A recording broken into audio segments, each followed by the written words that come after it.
नाही म्हटलं, तर उघडून ठेव हे पण सांगितलं. आणि एवढी काळजी करणारे जिथे आहे तिथे तुम्हा विद्यार्थ्यांचं भविष्य खरंच किती उज्ज्वल आहे.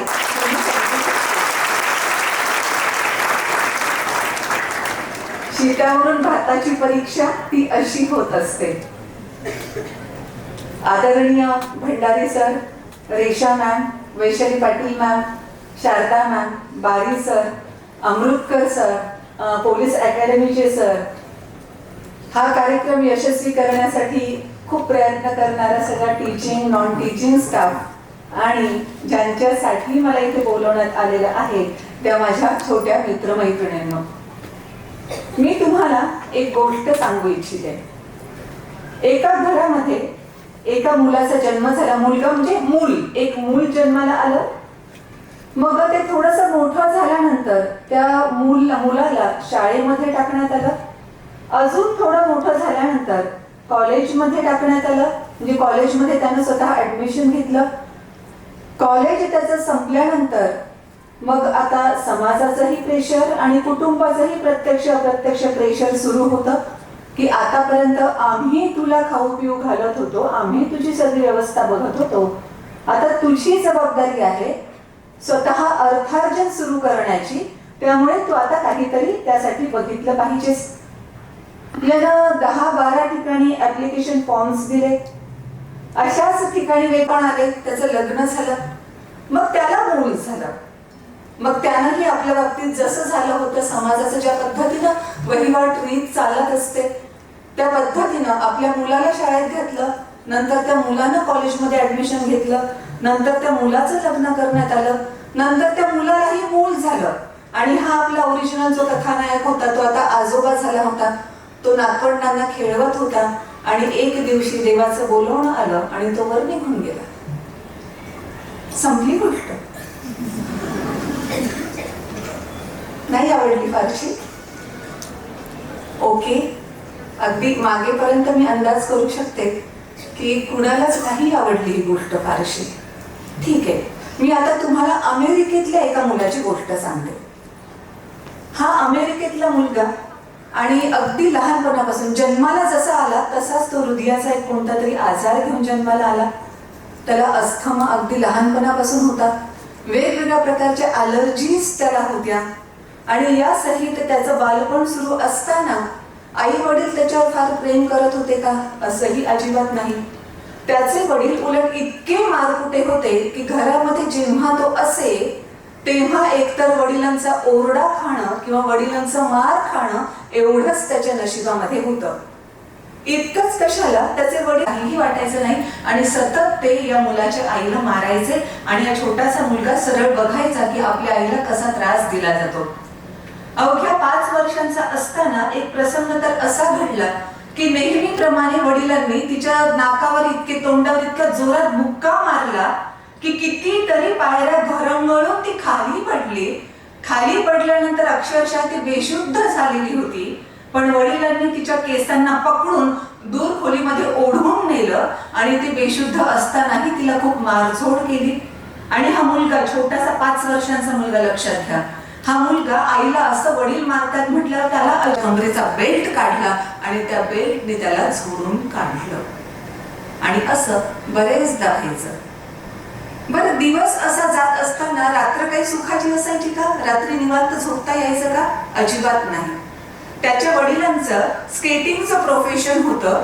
आपण ज्याला ग्राउंड म्हणतो ना तसं स्केटिंग रिंक म्हटलं जातं. RINK, स्केटिंग रिंक त्यांचं होतं, जिथे भरपूर सारे लोक स्केटिंगसाठी यायचे. आणि ते ग्राउंड फ्लोरिंग त्याचं जे होतं ते लाकडी फ्लोरिंग होतं. आणि रात्रभर या मुलाला अगदी लहान, ती मिनिमम कशी तरी त्याची झोप 3-4 तासांची झालेली. आणि त्या झोपेसहित, तेवढ्या कमी झोपेसहित तो जेव्हा शाळेमध्ये जायचा तेव्हा नॅचरली शाळेमध्ये अभ्यासाकडे त्याचं लक्ष असायचं नाही. शाळेमध्ये त्याला झोप यायला लागायची. आणि ते सगळं त्याचं पाहून बाकीच्यांना देणं घेणं नसतं तुमच्या पर्सनल लाईफमध्ये काय चाललंय त्याबद्दल. त्यामुळे बाकीच्यांना, त्याच्या मित्रांनाही देणं घेणं नव्हतं त्याच्या पर्सनल लाईफमध्ये तो काय फेस करतोय. उलट तो ह्या मित्रांसाठी चेष्टेचा विषय ठरलेला होता. आणि सगळेजण त्याची चेष्टा करायचे. या सगळ्यांचा एकत्रित परिणाम म्हणून हा छोटासा मुलगा आता त्याच्यावर होता आणि या सगळ्या गोष्टींचा एकत्रित परिणाम म्हणून पुन्हा एकदा त्याचे मित्र त्याची खिल्ली उडवायला लागायचे. एक दिवस असंच झालं, शेवटी भांडण झालं आई वडिलांचं, खूप मोठं डिव्होर्सचं डिसिजन घेण्यात आलं. डिव्होर्स झाला, याची कस्टडी आई सोबत आली आणि आई एका छोट्याशा गावामध्ये स्थलांतरित झाली. त्या गावामध्ये आईनं त्याला शाळेमध्ये ऍडमिशन घेऊन दिलं, पण तो काळ इतका वर्णविद्वेषाचा होता की काळा आणि गोरा प्रचंड भेदाभेद केला जायचा. आता तरी बरेपैकी कायदे तिथे खूप झालेले आहेत, त्यामुळे बरंच त्याच्यावर वचक बसलेला आहे. आणि हा त्यामध्ये काळा मुलगा, आणि त्या काळामध्ये काळे माणसं म्हणजे हे डेफिनेटली दहशतवादीच असतात असं गोरे लोक समजायचे. जेव्हा हा काळा मुलगा त्या शाळेमध्ये गेला तेव्हा बाकीचे गोरे मुलं सुद्धा दहशतवादी मुलगा, दहशतवाद्यांचा मुलगा असं म्हणून त्याला ट्रीट करायचे. भरपूर तिथेही त्याला मारझोड व्हायची. आणि एक दिवस तर असा आला की एका गोऱ्या मुलानं त्याला इतकं मारलं आणि शेवटी कपाळावर अक्षरशः रिव्हॉल्वर ठेवलं. जेव्हा रिव्हॉल्वर कपाळावर ठेवलं, कोणत्याही क्षणी आपला जीव जाणार हे त्याला जाणवलं. कसा कसा जीव वाचला त्याचा त्या दिवशी, पण त्याच क्षणी तो अंतर्बाह्य हादरून गेला. कुठेतरी त्याला प्रश्न पडायला लागला की हे सगळं माझ्याच बाबतीत का? वेगवेगळे आजार, हृदयाबद्दलचा आजार जन्मतः माझ्याच बाबतीत, वडिलांचा मार माझ्याच बाबतीत, ह्या गोऱ्यांचा सगळ्यांचा त्रास माझ्या बाबतीत, आणि कुणीतरी एक जण डायरेक्ट रिव्हॉल्वर माझ्या कपाळाला लावून मला मारून टाकण्याचा प्रयत्न करतोय, हे असं माझ्याच बाबतीत का? आणि हा विचार करतानाच आता त्यानं ठरवलं, या परिस्थितीला मी आता मात्र त्याने अतिशय ढिल्ले ढल्ले विचित्र कपडे घालायला सुरुवात केली. हेअरस्टाईल त्याची छपरी किंवा आवारा किंवा मोकार मुलांची जे म्हणतात तशी ती छपरी हेअरस्टाईल करायला सुरुवात केली. सेकंड हँड गाडी त्याच्याकडे होती. त्या गाडीवर एवढा मोठा स्पीकर लावला की सगळ्यांना त्या आवाजामुळे इरिटेशन होईल, आणि अतिशय रफ ड्रायव्हिंग त्यानं सुरू केले. हे सगळं कमी की काय म्हणून त्यानं चरस, गांजा, अफू, ड्रग्ज हे सगळं सुद्धा घ्यायला सुरुवात केली. याच सगळ्या परिस्थितीमध्ये वय तर त्याचं वाढत होतं, आणि आता तो झाला होता 24 वर्षांचा. त्याचं वय होतं 24 वर्ष, वजन होतं 135 किलोग्राम. 24 वर्ष मुलाचं 135 किलो म्हणजे केवढा अगडबंब देह त्याचा दिसत असणार आहे. आणि त्याची नोकरी होती वेगवेगळ्या रेस्टॉरंट्स मध्ये जायचं आणि तिथे जी झुरळ असतात ते झुरळ मारायचे. या सगळ्या आयुष्यामध्ये काहीच राम नव्हता असं आपण म्हणतो.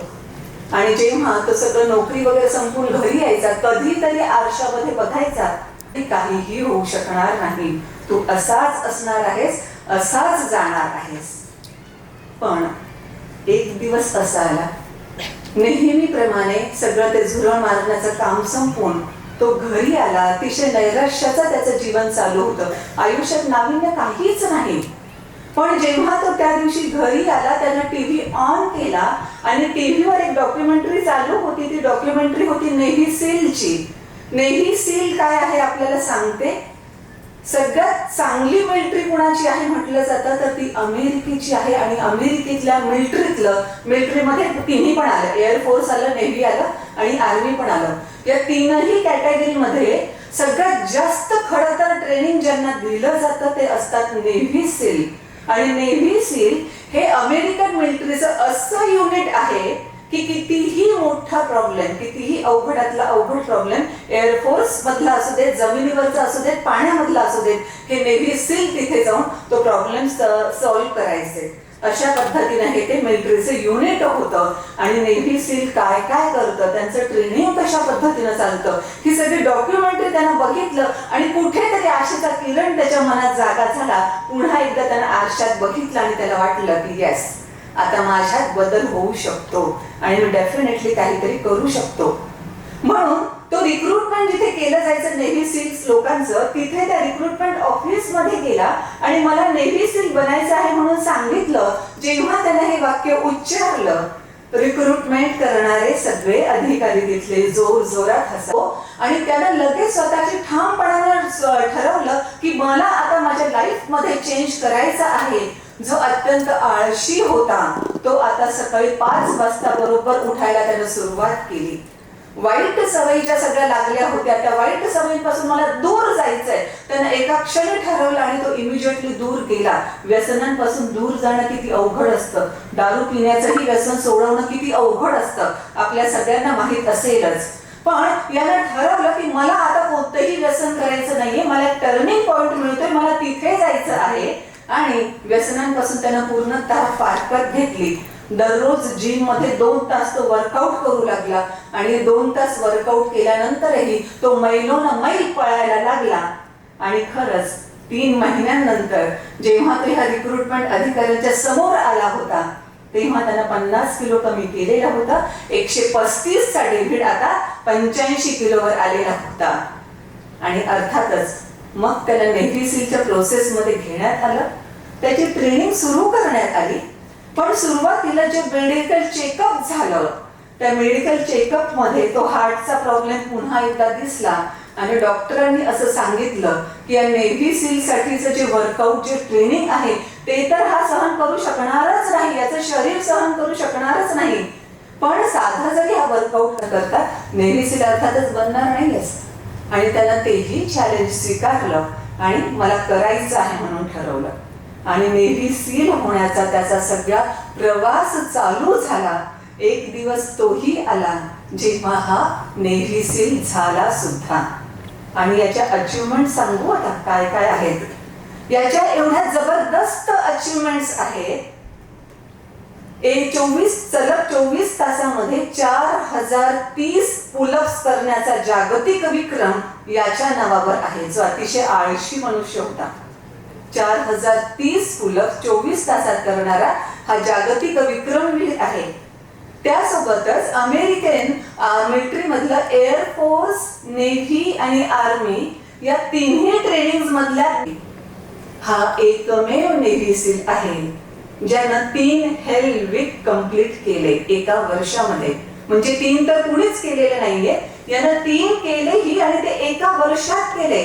हेल वीक काय आहे हे तुम्हाला मी सांगितलंच पाहिजे. हेलचा अर्थ नरक, आपल्याला माहित आहे. हा सुद्धा हेल वीक हा नरकापेक्षा अजिबात कमी नाही, किंवा जरा सरसच असं आपल्याला म्हणावं लागेल. सलग 130 तास, 130 तास म्हणजे 5 दिवस आणि 10 तास. सलग 130 तास या आठवड्यामध्ये ट्रेनिंग चालतं या हेल वीक मध्ये. या 130 तासामध्ये सगळी मिळून झोप दिली जाते फक्त 4 तासांची. बाकी सगळे 4 तास वगळता 126 तास कंटिन्युअस त्याच्या मागे काही ना काही ऍक्टिव्हिटी दिलेली असते आणि काही ना काही त्याला परफॉर्म करावं लागतं. जिथे अक्षरशः गारठून टाकणारं पाणी असतं त्या समुद्राच्या त्या एका ठिकाणी पण त्याला सोडलं जातं, जिथे दोन्ही हात समोर घेऊन बांधून टाकलेले आहेत, पाय बांधून टाकलेले आहेत. आणि ह्या अतिशय म्हणजे फ्रीझिंग वॉटर ज्याला आपण म्हणतो, ते फ्रीझिंग वॉटरच्या लाटा त्याच्या अंगावरून येत आहेत जात आहेत आणि हा काहीही करू शकत नाही. अक्षरशः तो हेल वीक कंप्लीट करत असताना त्याचे पाय रक्ताळायचे, पावलं रक्ताळायचे, सॉक्स सुद्धा त्याचे पूर्ण रक्ताने माखले जायचे. आणि अशा सगळ्या परिस्थितीमध्ये हे मी अगदी जे तुम्ही ऐकू शकाल एवढंच फक्त सांगितलं. जे आपण ऐकू शकणार नाही किंवा वाचू शकणार नाही असे तर भरपूर त्याच्यामध्ये आहेत. हे अशा सगळ्या ऍक्टिव्हिटीज करत तो एक हेल वीक 130 तासांचा असा त्यानं एका वर्षामध्ये 3 हेल वीक कंप्लीट केले. आणि एकमेव तो नेव्ही सील आहे ज्यानं 3 हेल वीक कंप्लीट केलेले आहेत. आणि आता अजून महत्वाचं सांगते, the toughest man in the world असं ज्याचं वर्णन केलं जातं तो हा David Goggins, the navy seal. The toughest man in the world. आयुष्य त्याचं कुठून सुरू झालं होतं आणि तो कुठे येऊन पोहोचलेला होता. मला खरंच आवडलं असतं जर असं काही झालं असतं ना की अगोदरचा तो 1 ते 135 किलोचा डेव्हिड गॉगिन्स ज्याच्या आयुष्यामध्ये काहीही उरलेलं नाहीये आणि त्याचं आयुष्य पूर्ण निराशेने भरलेलं आहे, तो हा डेव्हिड गॉगिन्स. आणि नंतर 50 किलो कमी करून the toughest man in the world म्हणून नावाजला जाणारा आत्ताचा हा डेव्हिड गॉगिन्स. हे चित्र पाहायला डेफिनेटली तुम्हालाही खूप आवडलं असतं. पण बघावं लागेल ना आपल्याला. जेव्हा तो ट्रान्सफॉर्मेशनचा त्याचा पॉइंट आला तेव्हा त्याच्याकडे काय होतं? तेव्हा त्याच्याकडे वजन होतं 135 किलो. त्याच्याकडे भरपूर निराशा होती, असंख्य अपमान होते, असंख्य अवहेलना होती. आणि त्याच्याकडे काय नव्हतं? त्याच्यावर प्रेम करणारं कोणीही नव्हतं. त्याची सपोर्टिव्ह टीम म्हणून काम करणार ऍब्सोल्युटली एकही जण, त्याची आई सुद्धा नव्हती. आणि अशा सगळ्या परिस्थितीमध्ये अनारोग्य त्याचं असताना, इतक्या सगळ्या वाईट गोष्टी असताना सुद्धा त्यानं मला ट्रान्सफॉर्म व्हायचं ठरवलं. आणि त्या क्षणानंतर तो the toughest man in the world पर्यंत येऊन पोहोचला सुद्धा. मी विचार असा करते, जर त्यानं त्या दिवशी डॉक्युमेंटरी पाहिली नसती, त्याच्या सुधारलं. पण त्याच जोडीला मला आपल्याकडे असेही काही उदाहरणं दिसतात. म्हणजे अमेरिका भारत असा भेदभाव मला नाही करायचा. मला हे जस्ट सांगायचं आहे की आपण विचार कसा करतो. आणि इन केस इतक्याच वाईट परिस्थितीमधून जात असतानाही डेव्हिड गॉगिन्स सारखाच आपण केलं पाहिजे का? परिस्थितीला उत्तर देण्याची त्याची पद्धत बरोबर होती का? परिस्थितीला उत्तर द्यायचं म्हणून त्यानं काय केलं? सगळे असे धोरण स्वीकारले जे स्वतःचा घात करणारे आणि समाजासाठी अतिशय विघातक ठरणारे होते. आत्मघातकी आणि समाज या देशातली काही उदाहरणं सांगते. ती एक महिला जी तिच्या आई वडिलांचं काहीतरी 14व 15व लेकरू खायला काहीच भेटेना म्हणून लहानपणी तिचं लग्न लावून देण्यात आलं, जेणेकरून आपल्या घरातले खाण्याचं तोंड कमी होईल आणि ती जर नवऱ्याच्या घरी गेली तर 2-3 घास तिला तिथे खायला तरी मिळतील, म्हणून अगदी लहानपणी तिचं लग्न लावून देण्यात आलं. 3-4 पोरं पदरात असताना, अगदी धाकटं पोरगं 1 वर्षाचा असताना नवऱ्याला अगदी साधासा काहीतरी आजार झाला, पण पैसे नव्हते म्हणून दवाखान्यात ऍडमिट करून घेतलं गेलं नाही आणि आपल्या नवऱ्यानं आपल्या डोळ्यासमोर जीव सोडला. हे त्या महिलेनं पाहिलं. समाजाचं म्हणजे परिस्थिती फार वाईट आलेली होती, पण परिस्थितीला उत्तर देण्याचा त्याचा विचार कसा होता माहितीये? ज्या क्षणी नवऱ्याला असं स्वतःचा प्राण सोडताना तिनं पाहिलं, काहीच शिकलेली नाही, उमऱ्याच्या बाहेर कधी गेलेली नाही, आणि त्या क्षणी तिनं असं ठरवलं की यानंतर मी असं काही करेन की माझ्या गावातल्या लोकांना ज्यांच्याकडे पैसा नाही त्यांच्यापैकी कुणालाही असा पैसा नाही म्हणून जीव सोडावा लागू नये. आणि तिनं अक्षरशः भाजीचा धंदा सुरू केला. त्यानंतर जिथे कुठे मुलं सांभाळायचं काम असेल ते करायला सुरुवात केली. झाडू फरशी जे कोणते काम येतील ते काम करायला सुरुवात केली. या अशा कामांमधून पैसा किती मिळणार? जो काही थोडाफार पैसा मिळणार त्यातलाही पैसा वाचवायला सुरुवात केली. तिनं 2 मोठे हॉस्पिटल्स उभारले. ह्या 2 मोठ्या हॉस्पिटल्स मध्ये सगळ्या अतिशय महागड्या सर्जरी सुद्धा या गरिबांच्या फ्री ऑफ कॉस्ट केल्या जातात. तिनं स्वतःच्याही मुलाला डॉक्टर केलं. स्वतः ती भोंग घेऊन फिरायची इनिशियल स्टेजला की मी असं सगळं केलं आहे, तर काही डॉक्टरांनी विनामूल्य तिथे सेवा द्यावी जेणेकरून रुग्णांना ती कुठून आणणार आहे ना डॉक्टर. अशा सगळ्या परिस्थितीमध्ये तिचं सगळं वागणं पाहून आणि तिची आंतरची तळमळ पाहून लोकांनीही तिला मदत केली. अनेक डॉक्टर, चांगले डॉक्टर तयार झाले तिच्या हॉस्पिटलमध्ये विनामूल्य सेवा देण्यासाठी. आणि याच त्या सुभाषिनी मिस्त्री ज्यांना पद्मश्री अवॉर्डनी गौरवण्यात आलं.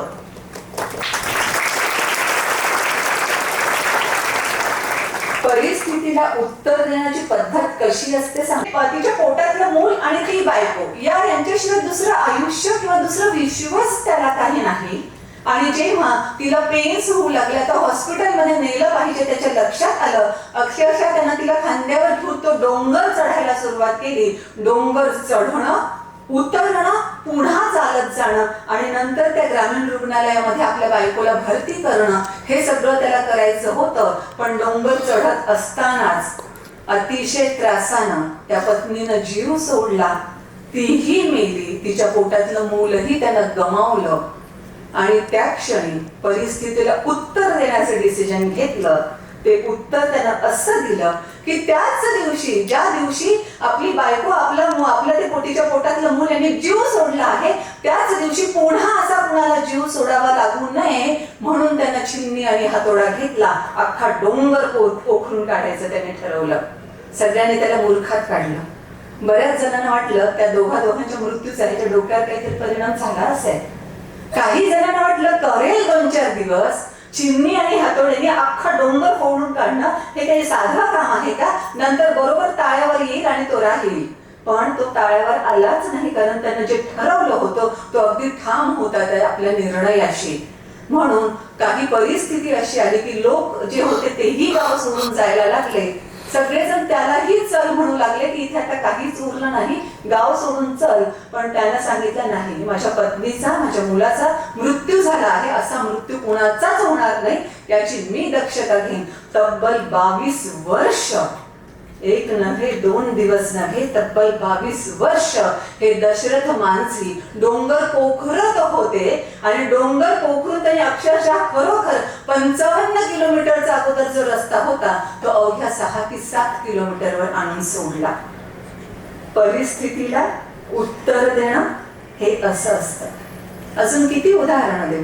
अरुणिमा सिन्हा, अतिशय वाईट पद्धतीला पाय गमवावा लागला जेव्हा दरोडेखोर रेल्वेत घुसले आणि जे काही तुमच्याजवळ आहे ऐवज वगैरे मौल्यवान वस्तू ते सगळे द्या म्हणाले. पटापट सगळ्यांनी आपल्या जवळचे पैसे दागिने सगळे काढून दिले. पण ही तेव्हा दरोडेखोरांनी प्रयत्न केला, हिनं प्रत्युत्तर दिलं, प्रतिकार केला. पण म्हणतात ना, चांगली माणसं बघतात, मदतीला पुढे येतील याची गॅरंटी नाही. सगळेजण बघत होते हे काय चाललं, पण कुणीही पुढे येऊन तिला मदत करण्यासाठी किंवा या दरोडेखोरांना विरोध करण्यासाठी अजिबात प्रयत्न केला नाही. परिणाम हा झाला की त्या लोकांनी तिला ढकलून दिलं. रेल्वेच्या त्या स्थानकावर पाय तुटलेल्या अवस्थेमध्ये, रक्तबंबाळ रक्त वाहत आहे, त्या रक्तामध्ये घोशी खेळतात हे पण तिला जाणवतंय. तशा अवस्थेत ती रात्रभर पडून राहिली.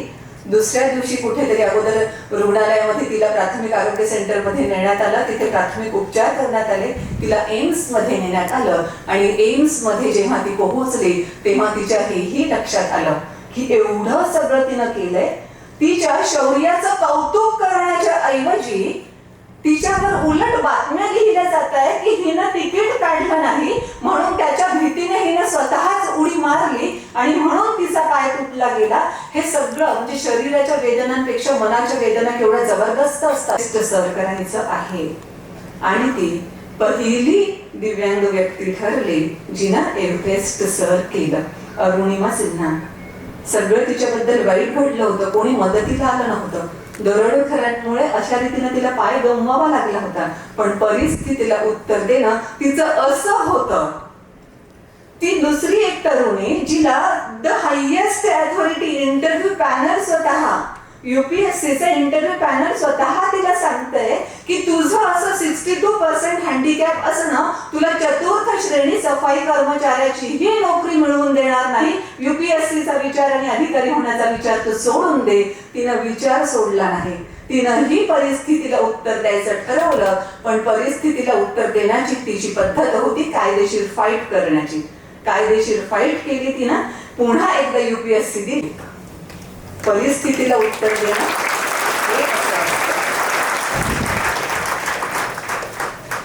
हे सगळं होत असताना आपल्याला आणखी काही गोष्टी बघाव्या लागतील की डेव्हिड गॉगिन्स परिस्थितीला उत्तर देण्याची सुरुवातीची पद्धत चुकीची होती.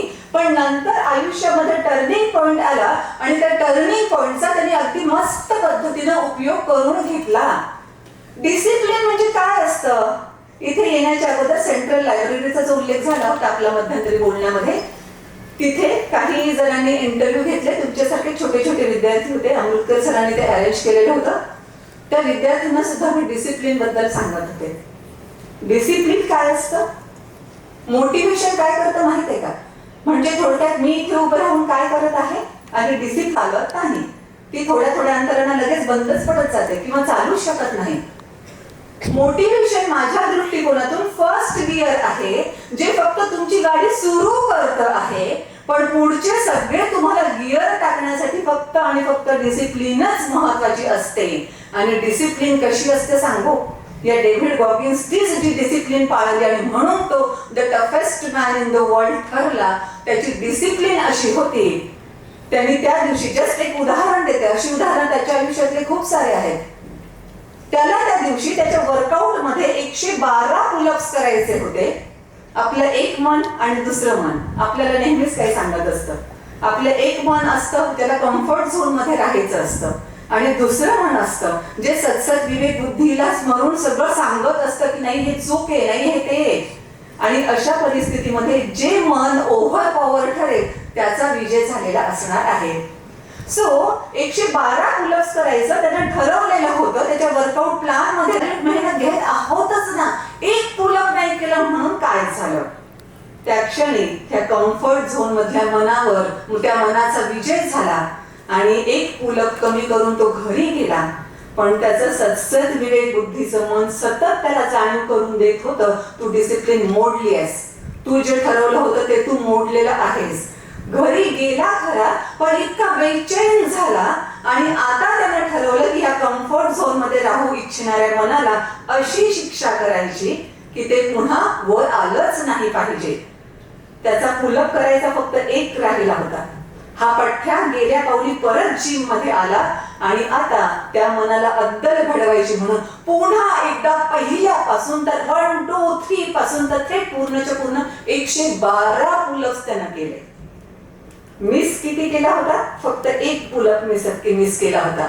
डिसिप्लिन म्हणून त्यानं पूर्णच्या पूर्ण 112 पुलअप्स पुन्हा एकदा केले. आणि लक्षात घ्या, मी जे हे सांगते ना की 24 तासामध्ये 4000, सिंपल याच्यामध्ये वाक्यामध्ये सांगितलं ना की आणि 3 महिन्यामध्ये तो 50 किलो कमी करून पुन्हा रिक्रुटमेंट अधिकाऱ्यांच्या समोर आला. मी वाक्य एकच म्हटलंय, पण 50 किलो 3 महिन्यामध्ये कमी करणं खरंच इतकं सोपं होतं का? तेही सगळं जाणून घेतलं पाहिजे. ही सगळी त्याने जी मेहनत केली, खरोखर 3 महिन्यात 50 किलोचे केलं. खरोखर मला डिसिप्लिन राहायचं आहे, हेल्थ मला कम्प्लीट करायचंच आहे, कारण हे मी स्वतःला दिलेलं कमिटमेंट आहे. हे सगळं जे होतं त्याची डिसिप्लिन ही अशा पद्धतीची होती, म्हणून ते तो करू शकत होता. प्रत्येक गोष्ट ती करू शकत होता जी त्याला ठरवलेली त्याने असायची. तो डेव्हिड गॉगिन्स आताही म्हणतो की तुम्हाला काय वाटतं की मी सकाळी उठतो तेच अगदी छान मस्त याच्यामध्ये उठतो का, की यस मला आता वर्कआउट करायचं आहे, मला आता हे करायचंय, मला आता ते करायचंय. मी सुद्धा मनुष्य आहे, मला सुद्धा कधीतरी वाटतं लोळूया ना अर्धा तास अजून अंथरुणामध्ये. पण त्याच वेळेस सतसत विवेक सांगणारे हे मन जास्त डिसिप्लिन अशी जर असेल तर ती महत्वाची ठरते.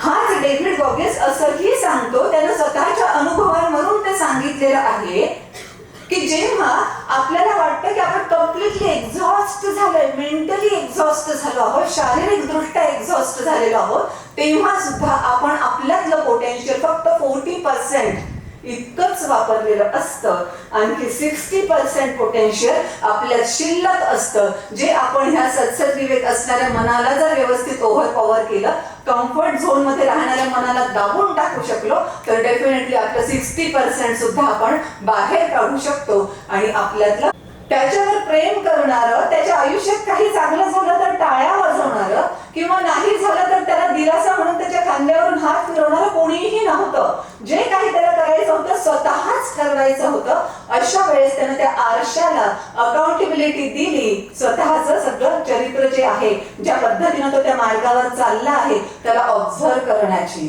आणि जेव्हा जेव्हा तो आरशामध्ये अगदी सुरुवातीच्याही काळामध्ये जेव्हा तो अगोदर त्याचं म्हणणं काय असायचं, आरशामध्ये पाहिल्यानंतर मी असा आहे आणि माझ्या आयुष्यात आता काहीही चांगलं होऊ शकत नाही.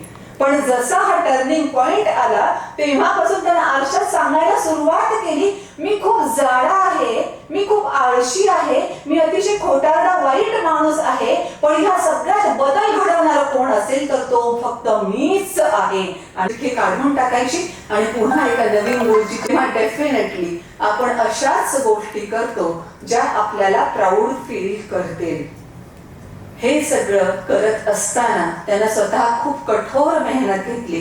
कितीतरी प्रसंग असे आले, म्हणजे शरीरात त्याच्या बोटांचे सुद्धा, खालच्या पायाच्या बोटांचे सुद्धा जेव्हा फ्रॅक्चर्स व्हायचे, अक्षरशः त्या बोटांना पुन्हा तो टेक्निक किंवा कशाने तरी गुंडाळायचा आणि पुन्हा दुसऱ्या दिवशी त्याचा तो रनिंगवर हजर झालेला असायचा.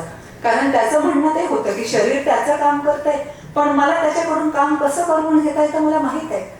आणि म्हणून तो ते सगळं काही करायचा. आणि अशा रीतीनं त्याचं ट्रान्सफॉर्मेशन झालं आणि David Goggins the toughest man in the world म्हणून तो ओळखला जातो. आता मला असं वाटतं आपण त्याच्याकडून आपल्याकडे जर परत आलो, डेव्हिड गॉगिन्सचं बालपण जसं गेलं, एवढं खडतर बालपण आपल्या वाट्याला आलंय का कोणाच्या? सुदैवानं नाही. खरंच आपण कोणाकडे तरी ब्लेम करून, हा डेव्हिड गॉगिन्सला खूप इझी होतं ब्लेम करणं परिस्थितीला. लहानपणापासून माझे वडील तसे होते, माझी आईने मला इकडे आणलं खरं, नंतर पण ती तिच्या मित्रामध्येच रमलेली होती, माझ्याकडे कोणी लक्ष दिलं नाही, गोऱ्यांचा मला खूप त्रास झाला, वगैरे वगैरे वगैरे सगळं, म्हणून मी हा असा आहे, असं तो म्हणू शकला असता. पण परिस्थितीकडे बोट दाखवण्याच्या ऐवजी त्यानं स्वतःची जबाबदारी स्वीकारली आणि मग एक एकदम वेगळं व्यक्तिमत्व निर्माण झालं. आपल्या सुदैवानं आपण यापेक्षा खूप खूप खूप चांगल्या परिस्थितीमध्ये आहोत. मग अशा परिस्थितीमध्ये असताना आपण काय करू शकतो याचाही आपण विचार केला पाहिजे. आणि हे सगळं करत असताना त्याने परिस्थितीला दिलेल्या उत्तरापेक्षा आपण वेगळं उत्तर कसं देऊ शकतो हेही आपण पाहिलेलं आहे. मग हे सगळं चालू असताना खरंच आपलं आयुष्य कसं घडवायचं आहे याचा आपण फार व्यवस्थितरित्या विचार केला पाहिजे. त्यासाठीचे गोल्स, छोटे छोटे टास्क, मोठे मोठे गोल्स, ते सगळं आपण राईट डाऊन केलं पाहिजे, जेणेकरून आपण तो आखून जो मार्ग दिलेला आहे, आपण स्वतःचा जो निर्माण केलेला आहे, त्या मार्गावरून बरोबर चालत आहोत का हे आपल्याला बघता आलं पाहिजे. आणि खरं सांगू, हिरोगिरी काय असते म्हणजे त्यानं जसं केलं होतं की मोठा साऊंड लावून टाकला आणि रफ ड्रायव्हिंग करत होता. ठीक आहे, आपण कदाचित मोठा साऊंड लावणार नाही, पण बरेचदा असे दिसतात, कदाचित मान्यवरांनाही दिसत असणार आहेत की मोटरसायकल म्हणजे गाड्यांचे, टू व्हीलरचे सायलेन्सर काढून टाकायचे किंवा चित्रविचित्र हॉर्न लावायचे आणि फिरत राहायचं. याला हिरोगिरी अजिबात नाहीत म्हणत. काहीतरी चित्रविचित्र कपडे घालायचे, छपरी हेअरस्टाईल्स करायच्या, वेगवेगळे टॅटूज गोंधवून घ्यायचे आणि हिरोगिरी करायची, याला हिरोगिरी अजिबात म्हणत नाहीत. हिरोगिरी काय आहे ते सांगू. हिरोगिरी के शिवम यांची पायात चप्पल घालणं ही सुद्धा लक्झरी असताना, सूर्याच्या प्रकाशात जेवढा अवेलेबल असेल तेवढ्या सूर्याच्या प्रकाशात आणि रात्रीच्या स्ट्रीट लाईटच्या दिव्यांमध्ये अभ्यास करून हे के शिवम इस्रोचे प्रमुख होऊ शकतात. आणि ते रॉकेट मॅन म्हणून करून दाखवणं, ज्यामुळे सगळेजण द मिसाईल मॅन म्हणून ओळखतील, राष्ट्रपती म्हणून ओळख होईल, असे डॉक्टर APJ अब्दुल कलाम असणं ही हिरो असण्याची खरी पावती आहे. हिरोगिरी काय असते, परिस्थिती कितीही वाईट असू देत.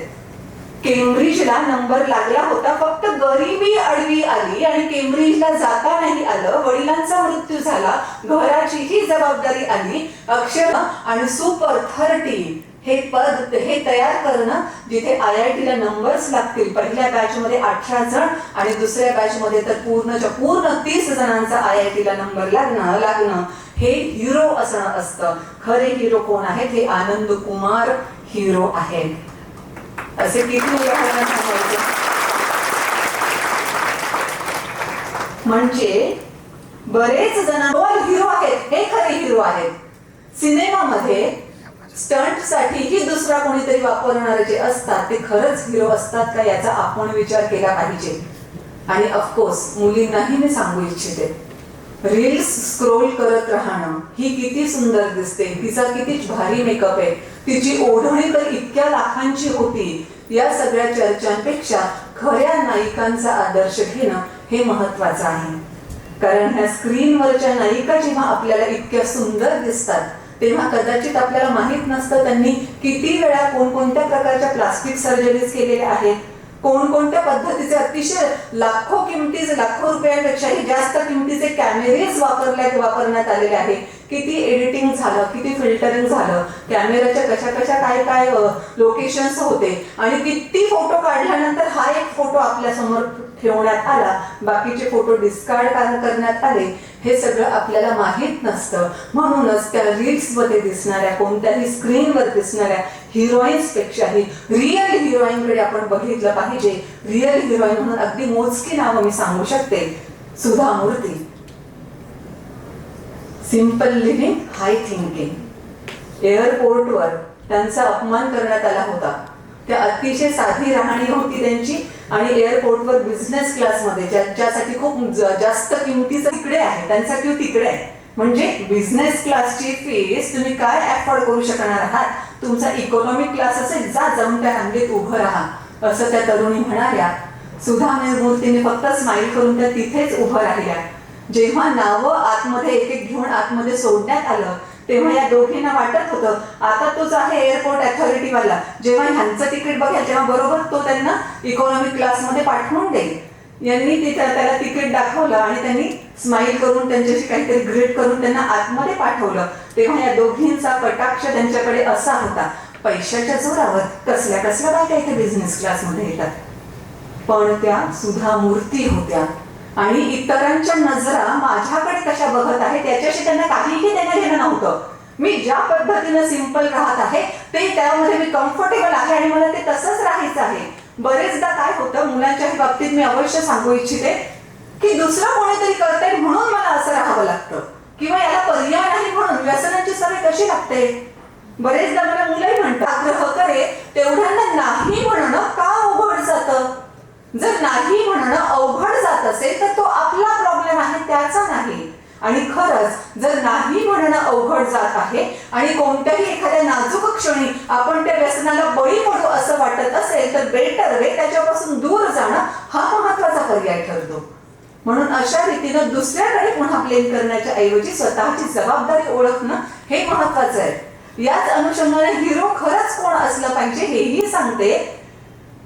आपल्याला माहित आहे की डायरेक्ट दारूची जाहिरात करता येत नाही म्हणून सोड्याची जाहिरात करता येते केली जाते, गुटख्याची जाहिरात करता येत नाही म्हणून पान मसाल्याची जाहिरात केली जाते. पण हा आपला द रिअल हिरो म्हणतो की तुम्ही मला कोट्यवधी रुपये दिले तरी सुद्धा मी ही अशा पान मसाल्याच्या किंवा सोड्याच्या कोणत्याही जाहिराती करणार नाही. अशा गोष्टी करेन तर त्या यंग जनरेशनवर वाईट परिणाम झालेला मला चालणार नाही. त्यामुळे हा मी पैसा लाथाडतो पण मी त्या जाहिराती करणार नाही असं म्हणणारा हा सचिन तेंडुलकर खरा आपला हिरो असला पाहिजे.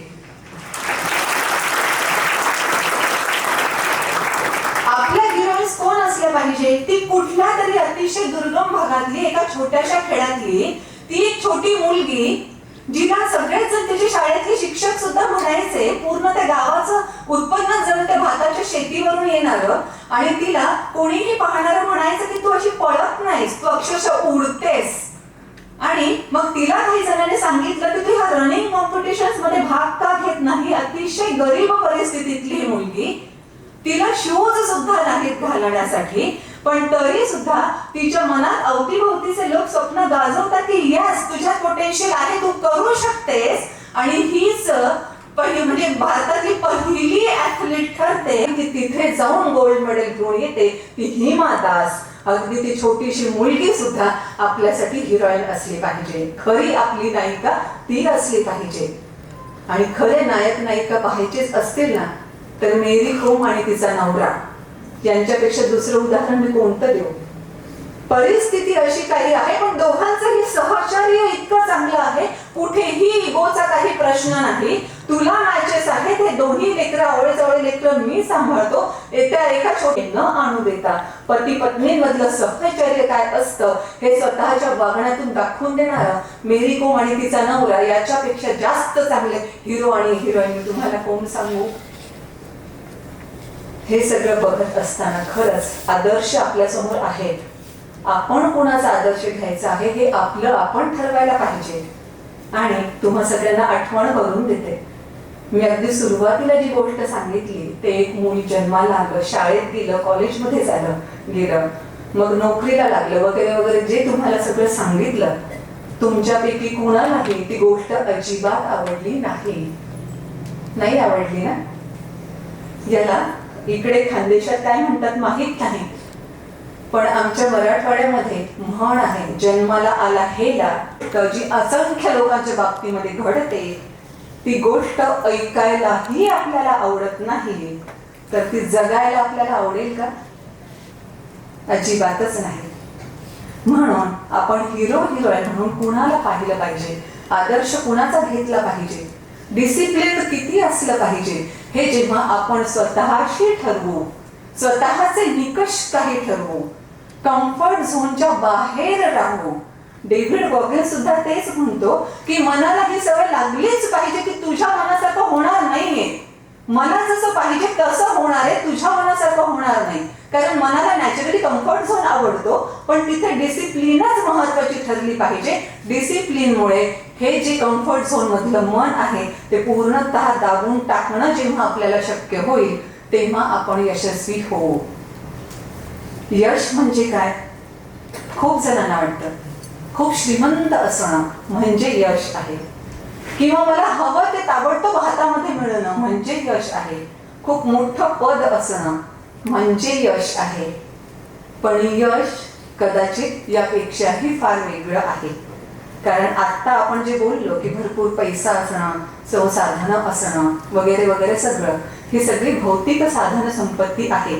आणि कितीतरी जण आपल्याला दिसतात की जे तेव्हा त्या क्षणी पश्चाताप होणार आहे का आपण सुखाचं समाधानाने जाणार आहोत हे त्यावर ठरतं. खरं यश काय असतं तुम्हाला तेही सांगे आणि मग आपल्या सगळ्यांची रजा घे. फेमी ओटोडे, नायजेरियन अब्जाधीश, यांना एकदा प्रश्न विचारण्यात आला होता की सगळ्यात जास्त आनंद तुम्हाला कधी झाला?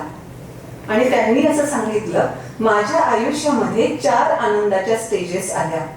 पहिल्यांदा मला असं वाटत होतं की सगळ्यात जास्त आनंद म्हणजे काय, तर खूप जास्त संपत्ती आपल्याकडे असणं. म्हणून मी भरपूर संपत्ती मिळवत गेलो, पण तरी सुद्धा माझं मन लागे ना, काहीतरी मिस होत आहे, असं छान असं वाटत नाहीये. म्हणून काय करायचं? म्हणून पुन्हा मी एकदा आनंदाच्या शोधात इकडे तिकडे चर्चा करायचो, मित्रांशी बोलायचो. तेव्हा त्यांनी असं सांगितलं की अरे देश विदेशच्या मौल्यवान वस्तू स्वतःकडे असणं म्हणजे खरा आनंद. मी तेही करून बघितलं. देश विदेशातल्या अतिशय मौल्यवान असणाऱ्या, भरपूर किंमत ज्याला मोजावी लागेल त्या सगळ्या वस्तू मी माझ्या घरामध्ये आणून बघितल्या, पण तरीही वाटत होतं काहीतरी मिसिंग आहे. मग मला कोणीतरी सांगितलं की व्यवसायाचा तू विस्तार कर. जेव्हा खूप आफ्रिका आणि आशिया खंडातला सर्वात श्रीमंत जहाज मालक म्हणून मी ओळखला जातो. माझा सगळा व्यवसायाचा विस्तार एवढा मोठा आहे की नायजेरिया आणि आफ्रिकेमधला होणारा डिझेलचा पुरवठा 95% डिझेल मी स्वतः पुरवतो. इतकं सगळं माझ्याकडे आहे, पण तरी सुद्धा मला जाणवत होतं की काहीतरी मिसिंग आहे. एवढा व्यवसायाचा विस्तार करून बघितला, साधन संपत्ती जमवून बघितली, मौल्यवान वस्तू आणून बघितल्या, पण तरी सुद्धा जसा आनंद व्हायला पाहिजे तसा आनंद काही होत नाहीये.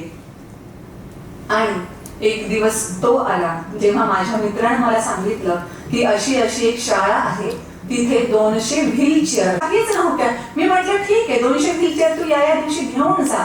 पण त्यानं सांगितलं 200 व्हीलचेअर फक्त मला देऊ नकोस, त्या कार्यक्रमासाठी सुद्धा तुला यावर येणं गरजेचं आहे. मी खरंच अशा कार्यक्रमाला कधी जात नाही, पण मित्राचा खूप आग्रह होता म्हणून या 200 व्हीलचेअर्स त्या मुलांना डोनेट करण्यासाठी म्हणून त्या कार्यक्रमाच्या ठिकाणी त्या संस्थेमध्ये मी गेलो. जेव्हा त्या व्हीलचेअर्स डिस्ट्रीब्यूट झाल्या तेव्हा ते इवले पोरं त्या व्हीलचेअर्सवर बसून आपापसामध्ये सुद्धा जी दंगामस्ती करत होते, जो आनंद त्यांच्या चेहऱ्यावर दिसत होता, तो सगळा आनंद पाहून मला जाणवायला लागतं की यस, या सगळ्या गोष्टीत मला खरंच खूप छान आनंद वाटतोय. आणि जेव्हा मी निघालो तेव्हा व्हीलचेअरवरच्या एका मुलानं माझा पाय धरला, कारण हा चालत होता आणि व्हीलचेअरवर तो मुलगा बसलेला होता. नॅचरली म्हणजे जेव्हा माझाही मृत्यू होईल आणि स्वर्गामध्ये जेव्हा मी तुम्हाला बघेन तेव्हा आताच असं मी तुम्हाला धन्यवाद म्हणतो आहे, तसंच मी स्वर्गातही तुम्हाला धन्यवाद म्हणेन. जेव्हा त्या मुलाचे हे शब्द कानावर पडले तेव्हा मग ह्या फेमी ओटोडे यांना रिअलाइज झालं की यस, मला हे हवंय, हे हवंय, हे हवंय, यापेक्षाही सगळ्यात जास्त आनंद आहे तो देण्यातला आनंद आहे. म्हणून माझं स्वतः